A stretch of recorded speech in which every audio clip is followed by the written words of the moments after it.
80s music superstar Kate Bush has experienced a remarkable career revival recently, mostly thanks to the Netflix show Stranger Things, which has featured her 1985 hit Running Up the Hill extensively in its fourth series. The song is shot right up the charts around the world and earned Kate her biggest ever hit in the US. And her song Babushka, another of her 80s hits, has also featured in thousands of TikToks. So how exactly has a woman who has only released 2 studio albums in the last 3 decades become a Gen Z sensation? With millions of younger listeners discovering the magic of Miss Bush for the first time, most of them are probably wondering just who this enigmatic woman is, why her music is so important, why she disappeared off the music scene, and why she remains so elusive to this day. So many questions, let's find out. Kate Bush was born in 1958 in southeast London and grew up in an old farmhouse in East Wickham in the London borough of Bexley, just on the border with Kent.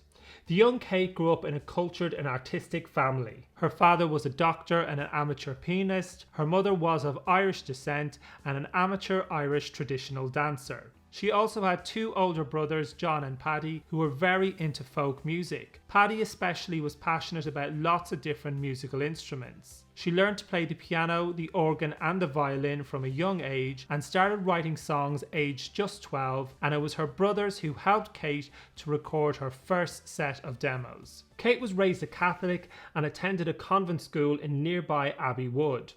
By the time she'd reached the grand old age of 15, Kate had already written over 100 songs. It was abundantly clear that Kate had something special, but just how was she going to get her music out into the wider world?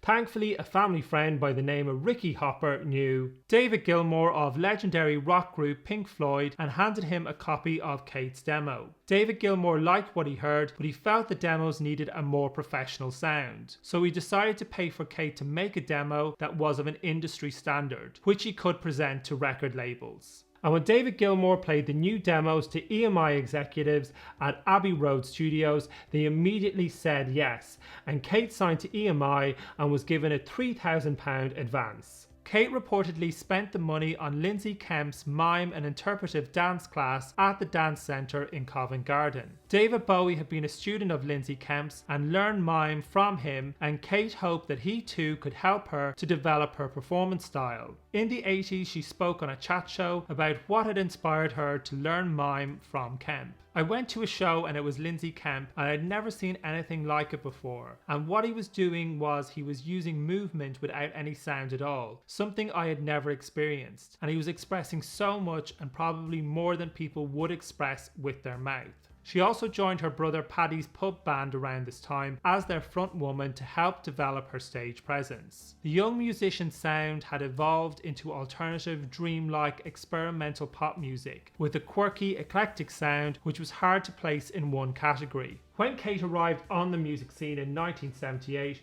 progressive rock and punk were at their height, and it was questionable if there would be a place for young Kate with her idiosyncratic style and groundbreaking ethereal music. But Wuthering Heights, her debut single which displayed her signature acrobatic vocals, became a UK #1 in March 1978. In reaching the top of the chart, she became the first ever female artist to do so with a song she'd written herself. Bush had unbelievably written the classic song at just age 17. Wuthering Heights also became a big international hit, and her debut album The Kick Inside sold over 1 million copies in the UK alone. Kate was very much on her way. Her first and only tour, the Tour of Life, which kicked off after the release of her second album Lionheart, was as groundbreaking as her music. She incorporated dance, poetry, mime, burlesque, magic and theatre into the show, and her stage performances proved to be adventurous and otherworldly spectacles. She also made use of the then new technology that was the wireless headset microphone, years before Janet and Madonna. At the time, Kate was offered the huge opportunity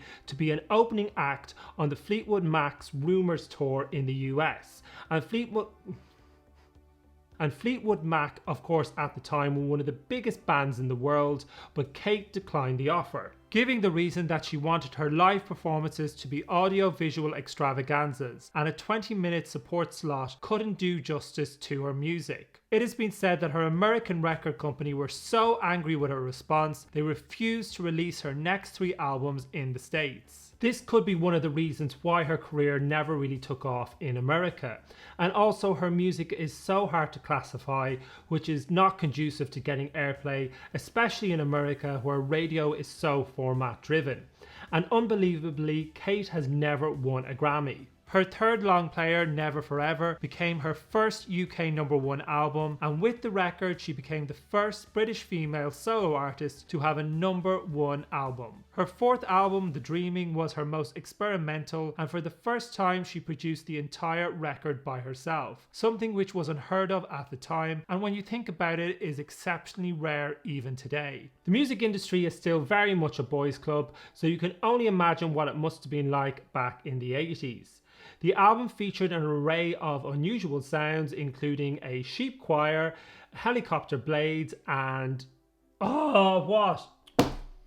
The album featured an array of unusual sounds, including a sheep choir, didgeridoos, and even helicopter blades. If you are familiar with Kate's music, you will know that she often writes from the perspective of different characters. There are also lots of literary references in Kate's music. Wuthering Heights was of course based on the Emily Bronte novel of the same name. The Sensual World drew inspiration from James Joyce's Ulysses, and Get Out of My House was inspired by Stephen King's The Shining. Her 1980 hit Babushka is written from the perspective of a woman who pretends to be another woman in order to tempt her husband and test his faithfulness to her. Kate also dealt with political issues in songs such as Army Dreamers, written from the perspective of a mother of a dead soldier. Breathing, taken from her 1980 album Never Forever, is written from the perspective of a fetus terrified of being born into a world dealing with the consequences of a nuclear fallout. Kate has spoken about why her songwriting often takes this form. I just try to put myself in the sense of being a character, sometimes male. I suppose I just like the idea of trying to be different people coming from all kinds of different angles. Most of it was just from my imagination. She released her most critically and commercially successful album, The Hounds of Love, in 1985, which featured Running Up the Hill. She released a greatest hits called The Whole Story in 1986, and new studio albums The Sensual World in 89 and Red Shoes in 93, before seemingly disappearing from public view. Kate's retreat from the music industry was preceded by the deaths of a number of close friends to AIDS, and also the death of her mother from cancer in 1992. And also, after being at the top of her game for well over a decade, she must have been exhausted. Kate had in fact gone to live in the English countryside, and in 1998 gave birth to a son, Bertie, who she had with her partner, the guitarist Danny McIntosh. Kate is so intensely private that this news never made it into the public domain until her friend Peter Gabriel accidentally blurted it out in an interview years later. And so 12 years after the release of her last studio album, Kate finally released the follow-up Ariel in 2005, which included the hit single King of the Mountain and a song all about her washing machine. Her most recent studio album, 50 Words for Snow, was released in 2011. Kate announced her first concerts in decades in 2014 with a residency at Hammersmith Apollo.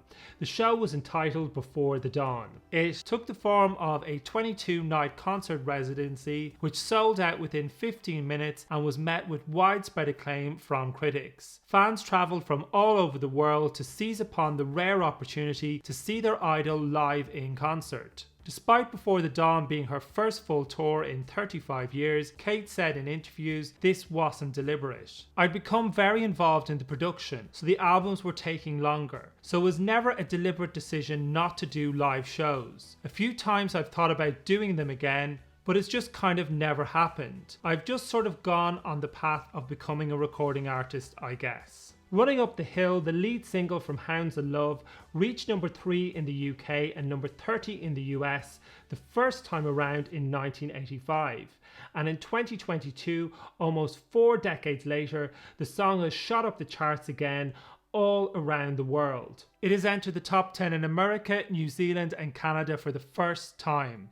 It's even gone to #1 down under in Australia. This is of course because it's being featured heavily in season 4 of the Netflix series Stranger Things. Stranger Things is a sci-fi series and the song plays a key role in the arc of the character Max. Nora Felder, the music supervisor from the show, has said that she needed to find a song that would work in multiple episodes and help Max deal with the death of her brother, but also later help save the girl's life. Felder felt strongly that Running Up the Hill would be the perfect fit. It immediately struck me with its deep chords of the possible connection to Max's emotional struggles, and took on more significance as Bush's song marinated in my conscious awareness, she said. Kate, who rarely gives any interviews or makes public announcements, posted about the song's revival on her website. You might have heard that the first part of the fantastic, gripping new series of Stranger Things has recently been released on Netflix. It features the song Running Up That Hill,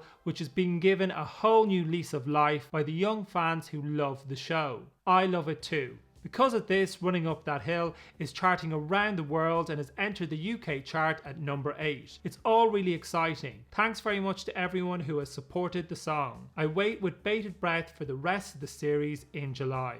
Kate may have only released 2 albums in the last 30 years or so, but her impact on music is still widely felt today. Her influence is evident in the work of artists such as Tori Amos, Bjork, Bat for Lashes and Sinead O'Connor, to name just a few. Florence Welch's vocal style has also been noted for being reminiscent of Kate's, and there's no shortage of music artists who are willing to gush about Kate whenever they get a chance. Prince described her as his favourite woman. When Kate did her first concert in 35 years, Madonna, Grace Jones and Bjork were all in attendance. Adele, Lady Gaga and Big Boy from Outkast have all listed her as an influence. Big Boy in 2021 said that he had recorded a song with Kate and was going to hold on to it until the time was right to release it. I have a monster hit with Kate Bush that I'm just holding. It's a dream come true and people are going to love it. It's incredible, he said. There was widespread speculation for years that Kate had disappeared from the public eye because she'd become a recluse or she was struggling with mental health issues, but this is something she strongly refutes. I do think I go out of my way to be a very normal person, and I just find it frustrating that people think that I'm some kind of weirdo reclusive that never comes out into the world. You know, I'm a very strong person, and I think that's why actually I find it really infuriating when I read she's had a nervous breakdown or she's not very mentally stable, just a weak, frail little creature. She never succumbed to music industry demands or commercial pressures, and somehow, despite her enormous success, has held on firmly to her identity. I feel like I have to do some promotion to let the people know that the records are out there, but I kind of like the idea that it's my work that does the talking rather than me. My desire was never to be famous. It was to try and create something interesting musically if I could. Kate is an intensely private person who isn't motivated by celebrity. She doesn't want to play the fame game or get caught up in the music industry machine. What motivates her is creativity and art.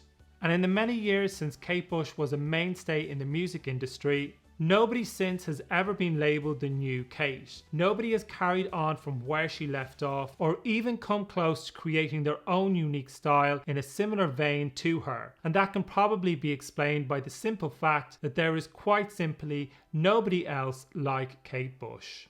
Don't forget to like and subscribe and check out my other videos. Thanks for watching. If you have any thoughts on anything in this video, please leave them in the comments below.